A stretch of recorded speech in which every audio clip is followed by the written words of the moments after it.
ஸ்ரீமதி ராமானுஜாய நமக. பாகவதர்கள் எல்லோருக்கும் நமஸ்காரம். இப்பொழுது நாம் திருக்குடந்தை, அதாவது கும்பகோணம் என்ற திவ்ய தேசத்தில் இரண்டாவது திவ்ய தேச திருநாம அனுபவத்தை பார்க்கலாம். முதல்ல திவ்ய தேச சரித்திரம்.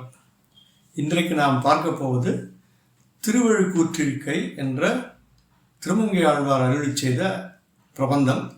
இந்த பிரபந்தம் ஏற்பாவில் உள்ளது. ஒரே ஒரு பாசுரம் தான், ஒரு பாசுரம் ஒரு பிரபந்தம். இந்த பாசுரத்தை மட்டும் இன்றைக்கு நாம் இந்த பதிவில் பார்க்கலாம். முதல்ல பாசுரத்தை பார்க்கறதுக்கு முன்னாடி இந்த கோவில் சரித்திரம் கொஞ்சம் தெரியணும். அந்த சரித்திரத்தை இப்போ முதல்ல சின்னதாக பார்க்கலாம். ஒரு காலத்தில் பிருகு முனிவர் பெருமாளை மார்பில் உதைக்கின்றார். அப்போது மார்பில் உதைத்ததை பெருமாள் மன்னித்து விடுகின்றார். ஆனால் தாயார் கோபம் கொண்டு அதெப்படி நான் இருக்கும் இடமான இந்த மார்பில் உதைக்கலாம் முனிவர் என்று கோபித்து கொண்டு பூமிக்கு வந்து விடுகின்றார். இதனால் பெருமாள் பரமபதத்திலிருந்து தனியாக இருந்தவர் தாயாரை தேடி பூமிக்கு கீழே வந்து விடுகின்றார். பிருகு முனிவரும் சரி பெருமாளையே நம்ம உதைச்சிட்டோமே அப்படின்னு அந்த பாவத்தை போக்கிக்கிறதுக்காக இந்த பூமிக்கு வருகின்றார். பெருமாள் பூமிக்கு வரும்பொழுது ஹேம ரிஷி என்ற பெயரில் இந்த ஸ்தலத்திலே, அதாவது இன்று திருக்குடந்தை இருக்கின்ற அந்த இடத்திலே ரிஷி தவம் செய்து வருகின்றார். இந்த சமயத்தில் இன்னொரு சின்ன இரண்டாவது சரித்திரம். அதாவது காவிரியிலே அரங்கனை வைத்து சென்ற விபீஷணன் திரும்பி வரும்பொழுது அரங்கன் பெரிய உருவமாக காவிரி கொள்ளிட நதிகளின் நடுவில் அரங்கன் பள்ளி கொண்டு விட்டான். விபீஷணன் எவ்வளவு அசைத்து பார்த்தும் அவனால் எடுக்க முடியவில்லை. வருத்தத்துடன் பெருமாளை கேட்க பெருமாள் அவனிடம், நீ கவலைப்படாதே, இன்னொரு நாள் உனக்கே தோன்றும், நீ இந்த ஸ்தலத்திற்கு வர வேண்டும் திருக்குடந்தைக்கு, அப்பொழுது நீ வா, உனக்கு நம்மை காட்டுகின்றோம் அப்படின்னு சொல்லிட்டு பெருமாள் மறைந்து விடுகின்றார்.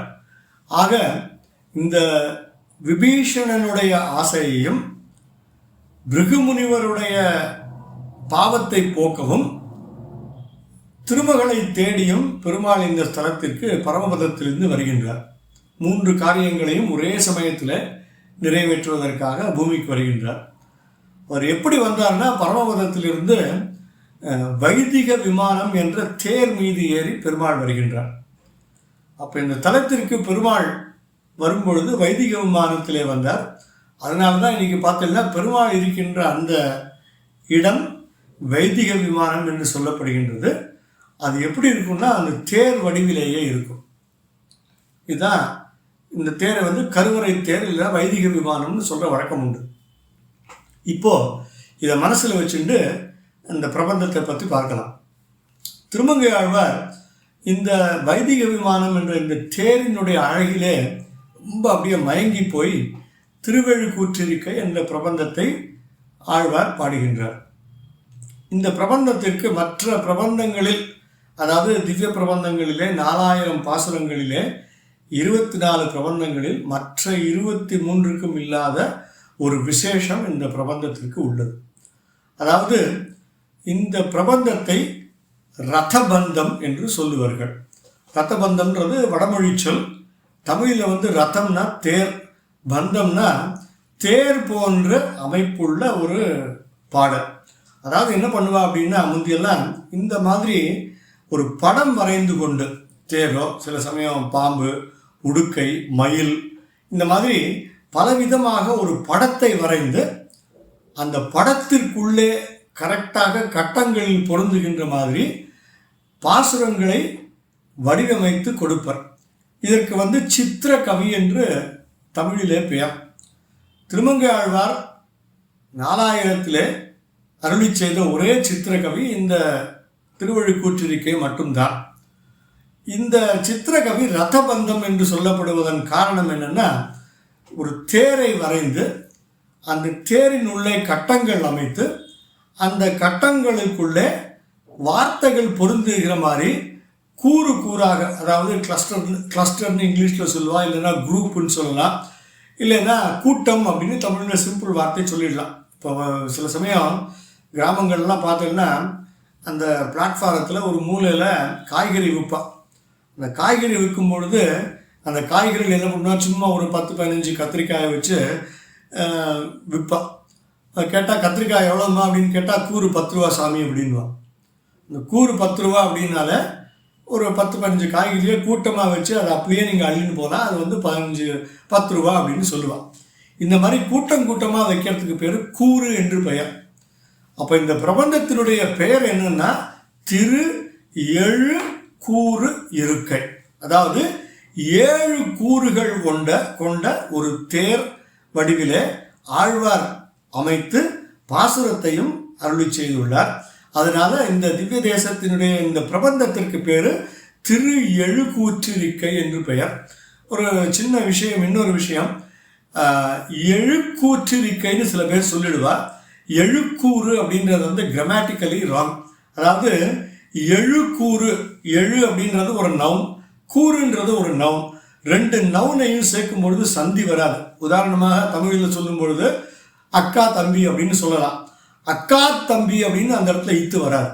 அக்கா தம்பின்னு தனித்தனியாக தான் வரணும். 2 நவுனை சேர்க்கும் பொழுது சந்தி வருவது இலக்கணப்படி கரெக்டாக இல்லை. அதனால சொல்லும் பொழுது திருவெழு கூற்றிருக்கைன்னு சொல்லணும் தவிர இக்கு சொல்லக்கூடாது. சரி, கிராமர் இருக்கட்டும். இப்போ இந்த பாசுரத்தினுடைய அமைப்பு எப்படி இருக்கு அப்படின்னு பார்க்கலாம். இந்த தேர் கவிதை எப்படி இருக்கும் அப்படின்னா, இப்போ கோவிலெல்லாம் பார்த்தீங்கன்னா 7 நிலை கோபுரம், 9 நிலை கோபுரம், 5 நிலை கோபுரம்னு கட்டுவான். ஒவ்வொரு நிலைக்கும் வந்து கீழிருந்து அகலமாக ஆரம்பித்து மேலே செல்லும் பொழுது குறுகி கொண்டே செல்லும். அப்போ மேலே இருக்கிறது எப்படி இருக்குன்னா 1, அடுத்தது 1 to 1, அப்புறம் 1 2 3 to 1, இந்த மாதிரி ஒரு ஸ்ட்ரக்சர் போட்டுட்டு இந்த தேரை வடிவமைப்பார்கள்.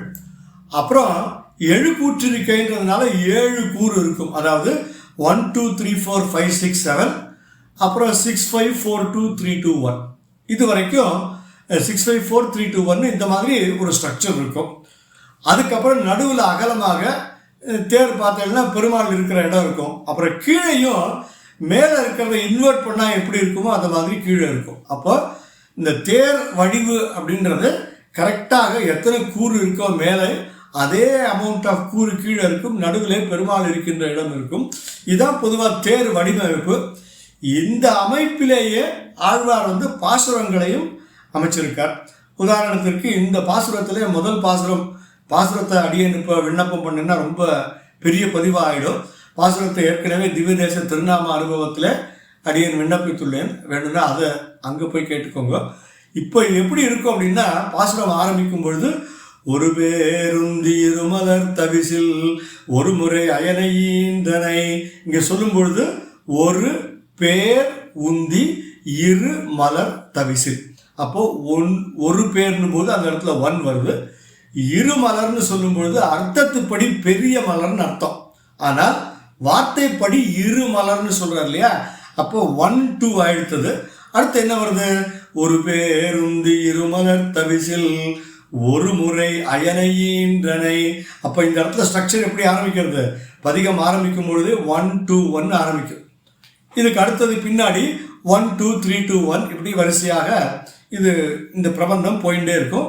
இப்படி கடைசியில் 7 வரைக்கும் வந்து அப்புறம் பின்னாடி திருக்குடந்தை பற்றி ஆழ்வார் அருளி செய்கின்றார். செல்வம் மல்கு தென் திருக்குடந்தை என்று திருக்குடந்தையை மங்களாசாசனம் பண்ணி அருளி செய்த பிரபந்தமாக இந்த ஒரே ஒரு பாசுரம் திருவழுக்கூற்றிருக்கை என்ற பிரபந்தமாக ஆழ்வார் அருளி செய்தார். இதை படத்தினுள்ளே, அதாவது ஒரு சித்திரம் வரைந்து அதனுள்ளே பிரபந்தத்தை ஆழ்வார் அருளி செய்ததினால் இது ஆழ்வாருக்கு சித்திர கவி அமைப்பதும் வல்லவர்ன்றதுனால சித்திரகவி என்று திருமங்கை ஆழ்வாருக்கு ஒரு திருநாமம் உண்டு. இந்த பிரபந்தம் ரதபந்தம் என்ற வகையைச் சேர்ந்தது.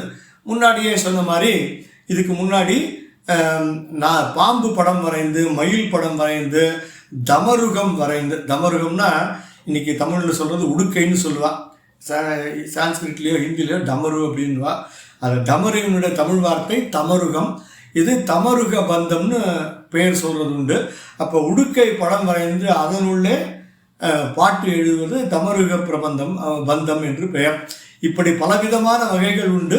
திருமங்கை ஆழ்வார் திருவழுக்கூற்றிருக்கை என்று திருக்குடந்தை பெருமானை மங்களாசாசனம் பண்ணி திருவழுக்கூற்றிருக்கை பிரபந்தம் அருளி செய்தார். இங்கே இதுவும் ஒரு தேர் வடிவிலே இருக்கு. அதனால் ஒரு சின்ன ஒரு கிளாரிஃபிகேஷன் இன்ஃபர்மேஷன், அதாவது மூலவர் மேலிருந்து வந்த இடம் வைதிக விமானம், இதுவும் ஒரு தேர் வடிவில் இருப்பதால் இது கருவறை தேர் என்று சொல்லலாம்.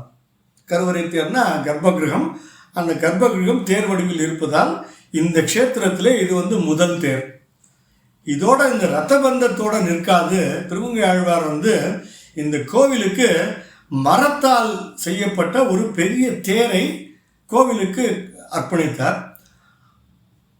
அதாவது கிட்டத்தட்ட 1940s வரைக்கும் இந்த கோவில் பிரம்மோற்சவத்தப்ப திருமங்கை ஆழ்வார் கொடுத்த அந்த மரத்தேர் தான் பிரம்மோற்சவத்துக்கு பயன்படுத்தப்பட்டது. இப்போ அந்த தேர் பழுதடைந்ததுனால அது மூலையில் அப்படியே நிற்கிறது. ஆனாலும் திருமங்கை ஆழ்வாருக்கு பெருமாளுக்கு தேர் அளித்த ஒரு பெருமை உண்டு. இது ரெண்டாவது தேர், அதாவது மரத்தேர். முதல்ல இருந்தது கருவறை தேர், ரெண்டாவது மரத்தேர், மூணாவது திருவழுக்கூற்றிருக்கை என்ற சித்திரத்தேர், அதாவது பாடல். இது மூன்றாவது தேர். 108 திவ்ய தேசங்களில் 3 தேர்கள் உள்ள ஒரே திவ்ய தேசம் இந்த திவ்ய தேசம்தான். இந்த சித்திர தேர் வந்ததுனாலேயே இந்த க்ஷேத்திரத்திற்கு இவ்வளவு பெருமை. அதனால் திருவழுக்கூற்றிருக்கை என்ற பிரபந்தத்தை அடியேன் தனியாக விண்ணப்பித்தேன். அடுத்து திருக்குடந்தையின் மீதி பாசனங்களை நாம் பார்க்கலாம். இன்னும் 2 விஷயங்கள் இந்த தேர் பற்றி பார்த்ததுனால, ஞானசம்பந்தரும் சைவத்தில் சிவன் மேல் ஒரு ரதபந்தம் அருளி செய்துள்ளார். இது வைணவத்திற்கு மட்டும் குறிப்பிட்டது கிடையாது, இது தமிழ் இலக்கணம். அதனால் அவரும் ஒரு தேர் வடிவத்தில் சிவனுக்கு ஒரு பதிகம் அருளி செய்தார். ரெண்டாவது, இந்த தேர் இதற்கு ஒரு நம்பிக்கை உண்டு. அதாவது திருவழுக்கூற்றிருக்கையை நாம் படித்துவிட்டு வெளியில் சென்றால் விபத்துக்கள் வராது என்று ஒரு நம்பிக்கை உண்டு. அந்த நம்பிக்கையை பல பேர் இன்னைக்கு ஃபாலோ பண்ணிட்டு இருக்கா. அப்படியே தப்பித்தவரை நம்ம விதிப்படி விபத்து வரணும்னு இருந்தாலுமே இந்த திருவழுக்கூற்றிருக்கையின் மகிமையால் உங்களுக்கு பெரிதாக விபத்தில் ஒன்றும் ஆகிவிடாது என்ற நம்பிக்கை உண்டு. கடைசியாக இந்த இரத்த பந்தத்தையே ஒரு தாமிர பட்டயமாக, அதாவது காப்பர் பிளேட்டில் வரைந்து வீட்டில் அந்த பெருமாள் சந்நிதியிலையும் வைப்ப வழக்கம் இன்று வரைக்கும் உண்டு. அடியன் தாசன், ஸ்ரீமதே ராமானுஜாயன்பா.